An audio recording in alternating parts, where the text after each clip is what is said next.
Ndine boys zangu, boys zangu, boys zangu, boys zangu, boys zangu, boys zangu. Ndakachikora ndine boys zangu, boys zangu, boys zangu, boys zangu, boys zangu, boys zangu, boys zangu.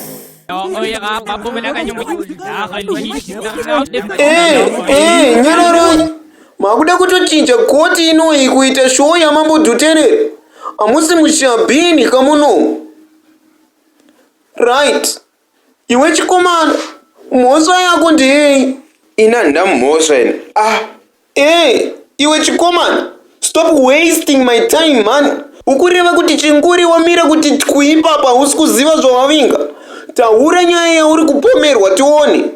Right judge, kana makutaura kuti nyaya manje takuwirirana, kwete zvemhosva zvamamuchitaura izvo. Shuwa mungandipase mhosva kutange mundipasa mudzanga wefodya? Hazvidi kudaro. Chimira nitaure nyaya yangu. Mukona kamero kamusikana kakamira apaka kakutaura kuti inini ndakakabuditsira nyoka mubhurugwa inini.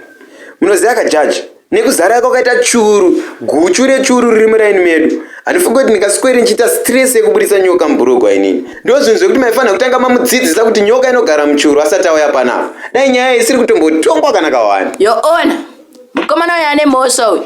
Teerera mudzekana language yake. Anosvika kana form 4. Moms, musatarise ngemakarumira pachimba. Munombotemba newe mimi. Mutoreta munakana food. Respectai dare mani mimi.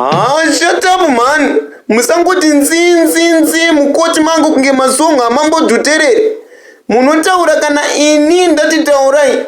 Right. Iwe musikana, tiudze zvakaitika tinzwe. Yoona, pamba pedu pane mugodi.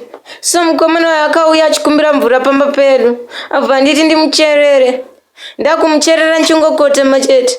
Abva ndibuditsira nyoka. Yoona, zviri pachena kaizvo. Amusikana kuti mpepa ari kunyevedzera kuchema here. Akusekisira kamera kauyo. Harizi sopi karinori. Ambuya. Amusikana kuti mwene nyari kubhezura bhezurero. Adodorumenza jaji. Amusi mu-African movie kamunomu. Iwe mukomana, usataura kunge une museve mukana uri kuzvinzwa. Zvatoze musevere moms. Shaka Zulu. Nyararai, ndini jaji inini. Ndakutonga nyaya yenyu.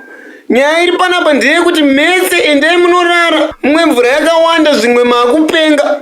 Kanyaya kenyu aka kapeti ishu, kaishu kemapete. Hamuzivi zvamunotaura ini. Konai jaji, makutotituka patanga tauya tichiti ndimi munotibatsira.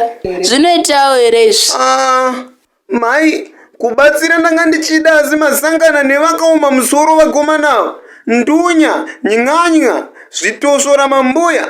Saka zvotoda imi neni tiri vaviri mouya kuofisi ndokubatsirai zvakanaka panyaya yenyu iyi.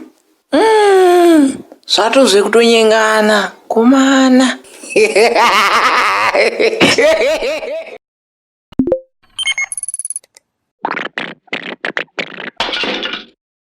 Party, shekupata totansa mahoza. Uyo, muone, akukwata. Kwa kuzopusa suru kukwate.